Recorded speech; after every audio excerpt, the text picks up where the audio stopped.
Bonjour à tous, c'est encore David pour une autre leçon, numéro 2. Donc aujourd'hui, nous allons parler d'API. C'est quoi une API? Donc je suis sûr que la plupart du temps, quand vous entendez parler d'API, pour vous c'est trop complexe, c'est compliqué, vous n'avez même pas envie de vous aventurer autour de ce mot API, ou même vous avez demandé à un ami qui s'y connaît, mais l'explication c'était comme du chinois. Voilà, c'était complexe. Mais j'ai envie de vous dire qu'aujourd'hui, si vous voulez construire des systèmes qui sont robustes, des applications aussi robustes, et faire des choses complexes avec de l'IA, il faudra connaître ces bases, comme l'API. Comme je l'avais dit la dernière fois, l'idée c'est pas aujourd'hui de vous bombarder des concepts d'IA ou faire des choses complexes en one shot. D'abord, il faut connaître les bases. Donc, l'API c'est quoi? Donc, aujourd'hui, je vais vous expliquer une API d'une manière très simple. Okay? Donc, prenez l'API comme vous partez au restaurant, c'est comme le serveur. Okay?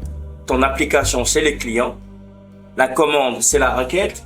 Et le plat, la réponse.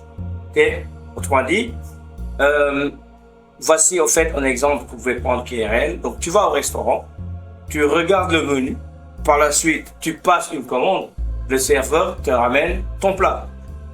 Okay? Maintenant, vous pouvez même dire que là où on prépare la cuisine, où on prépare ton plat, là-bas c'est le serveur. Quand je parle du serveur, je ne parle pas du serveur qui va t'amener le plat, je parle en langage technique, le serveur là où sont stockées les données.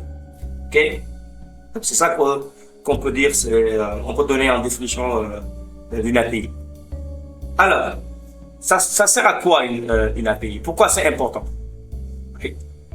Aujourd'hui, une API permet de faire plusieurs choses. Donc, récupérer des données, par exemple, des données météo. On va faire l'exemple c'est l'exemple qu'on va prendre aujourd'hui.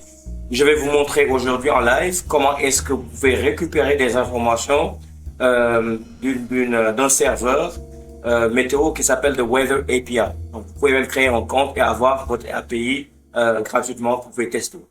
Ça vous permet d'extraire des informations comme des utilisateurs, des commandes et autres. Il y a plusieurs choses que vous pouvez faire avec des API. Vous pouvez envoyer des informations. Par exemple, un formulaire, mettre des paiements et autres. Vous pouvez automatiser des actions. Créer un client, envoyer un mail. Il y a pas mal de choses que vous pouvez aujourd'hui avec les API. Donc, c'est important de connaître comment utiliser les API. Okay? Alors, les méthodes qui existent. Aujourd'hui, quand on parle d'API, il y a plusieurs choses que vous allez voir parfois qui vous semblent comme des chinois, mais très simples à comprendre.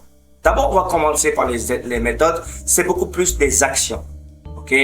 Ce que tu veux faire. Alors, d'abord, on va commencer par le get. Le get, quand vous voyez get, c'est quoi? C'est lire des informations. Par exemple, voir la météo. C'est ce qu'on va faire aujourd'hui. Ce sont les méthodes les plus simples. Et je pense pour commencer à connaître, utiliser les API, commencer à faire des choses simples comme des get requests, parce que non seulement vous changez rien, vous ne créez rien du tout, c'est juste pour lire des informations. Donc, les get requests vous permettent de voir des informations bien spécifiques. Par exemple, la météo, c'est l'exemple qu'on va faire aujourd'hui. Les posts aussi, des requests vous permettent d'envoyer, de créer. Par exemple, créer un compte. Là, vous utilisez un post request. Et vous avez un put request qui vous permet de modifier, par exemple, modifier un profil. Et par la suite, vous avez delete qui vous permet tout simplement de supprimer. Je pense que tout le monde connaît delete signifie quoi. Donc ça, en fait, ce sont les méthodes qui existent. Get, post, put, delete. Restons simples pour le moment. Alors, une autre chose. Il y a des termes que vous allez voir, vous allez entendre. Mais il ne faut pas vous laisser intimider par ces termes. C'est très simple. Quand vous voyez par exemple méthode, c'est ce que je vous ai montré tout à l'heure. Quand on parle aujourd'hui de méthode, c'est beaucoup plus ce que toi tu fais. Les paramètres, les détails de ta commande. Okay? Les headers, les règles d'autorisation. Le body, les données envoyées. Pour la partie body, c'est beaucoup plus pour du put ou du post. Donc ça, on ne va pas voir ça aujourd'hui. Mais ça concerne ces types d'actions. Et la réponse, c'est la réponse. Donc, moi, ce que je recommande dès le début, je vais revenir sur cette partie, ce que je recommande est que commencez d'abord par des GET requests. C'est très simple à faire et ça va vous permettre en fait de savoir comment on fait des API requests, des requêtes API.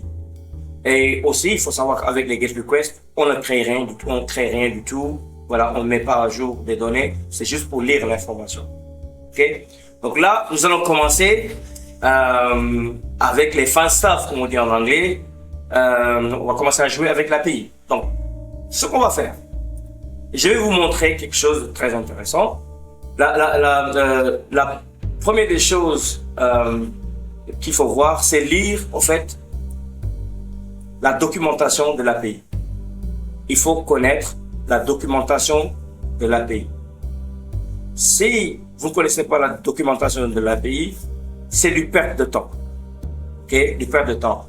Aujourd'hui, il y a plusieurs API et documentation. C'est en anglais. Je suis désolé encore. Il y a beaucoup de contenu en anglais, mais il faudra quand même comprendre au moins les bases pour pouvoir faire ce que vous voulez faire. Aujourd'hui, l'idée ce n'est pas d'être, comment je veux dire, un génie en anglais, mais ça va toujours vous aider de comprendre au fait comment les API fonctionnent. Il y a plusieurs API qui existent avec des documentations en anglais. Donc, je vous suggère aussi d'apprendre un peu l'anglais, ça va vous aider. Moi, par exemple, je ne suis pas, comment je veux dire, je ne suis pas un Molière en français. Parfois même, vous allez vous rendre compte que peut-être je vais faire des fautes et autres, mais faites l'effort quand même d'apprendre l'anglais, ça va beaucoup vous aider. En tout cas, si vous êtes dans le domaine de tout ce qui est technologie. Alors, ce qu'on va faire aujourd'hui, c'est lire la documentation de cette API, de la Meteo Weather API. Ok? So, ici, vous avez déjà ce qu'on appelle les paramètres. Ça, c'est très important et je vais vous expliquer ce qu'ils disent ici. Ce qu'ils disent ici est que pour pouvoir utiliser, en fait, cette API, il faudra vous authentifier en créant des paramètres et sur les paramètres, il faudra vous authentifier avec une clé. C'est très important. Parce qu'aujourd'hui, si vous n'avez pas la documentation d'une API, c'est très difficile pour vous de faire quoi que ce soit. C'est comme si aujourd'hui vous avez les meilleurs ingénieurs et vous les donnez, en fait, vous les dites, OK, j'ai une machine, fais fonctionner une machine, et il n'a aucune idée de comment est-ce que cette machine a été construite, et il n'a aucune idée de comment est-ce que ça fonctionne. Peut-être il va y arriver, mais ça va lui prendre du temps. Et plusieurs erreurs, bien sûr. Alors, d'abord, il y a ça. Voici l'adresse, l'URL que nous allons utiliser pour appeler cette API, l'API. Et ce qu'il faut savoir est que cette API, ça c'est la version de l'API. Et après, nous avons les méthodes. Par exemple, ici, qu'est-ce que moi je veux faire? Par exemple, si je veux connaître la météo actuelle de Paris, je vais utiliser le current.json. C'est ça que je vais utiliser.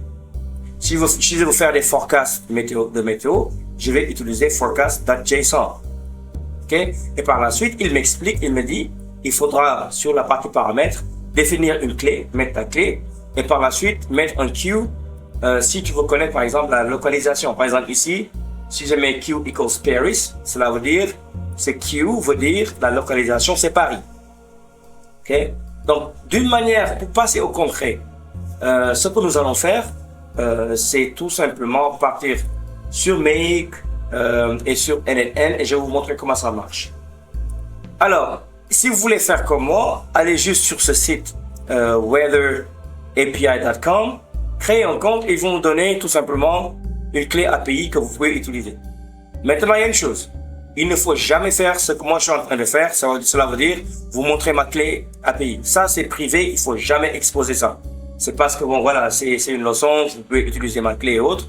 Parce que de toutes les manières, après, je ne vais plus l'utiliser. Mais vous pouvez créer votre propre clé et vous aurez, comment je veux dire, des accès et voir même vos consommations et autres. C'est ce que je recommande. La première des choses que nous allons faire aujourd'hui, c'est aller sur make.com.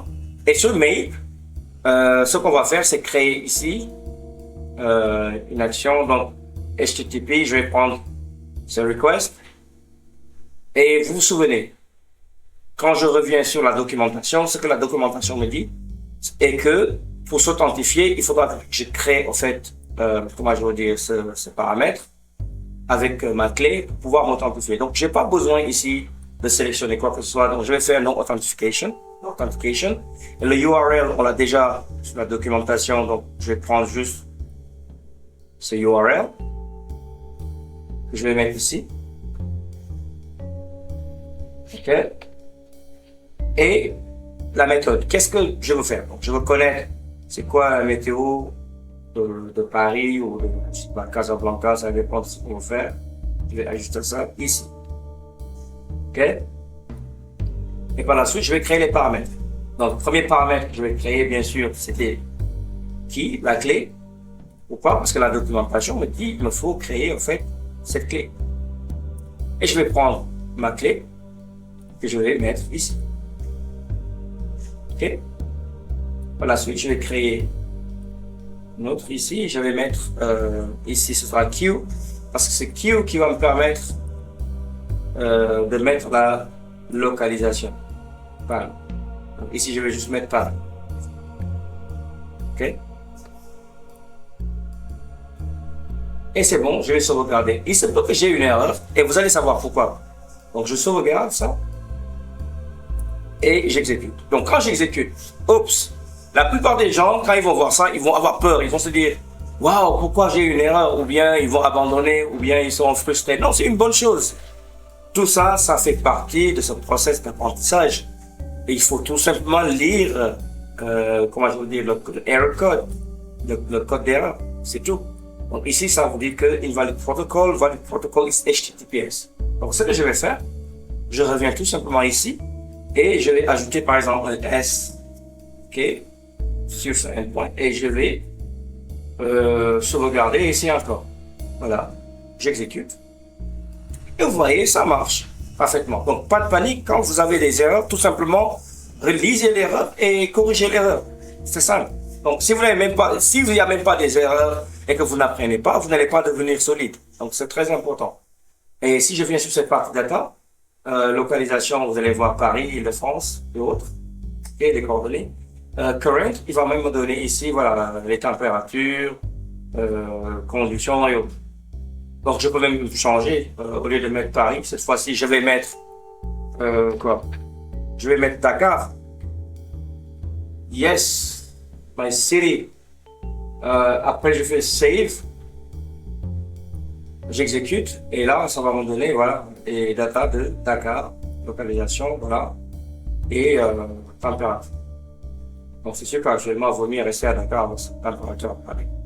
Alors ça c'est pour make, ok, et nous pouvons faire la même chose avec NNN. Si je viens sur NNN, c'est la même chose. Je vais créer un node, on dit un node ou une node, un node, et je vais mettre HTTP,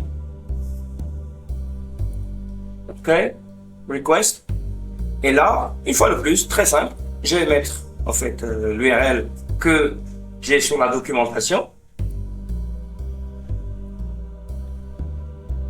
Alright, je colle ça ici.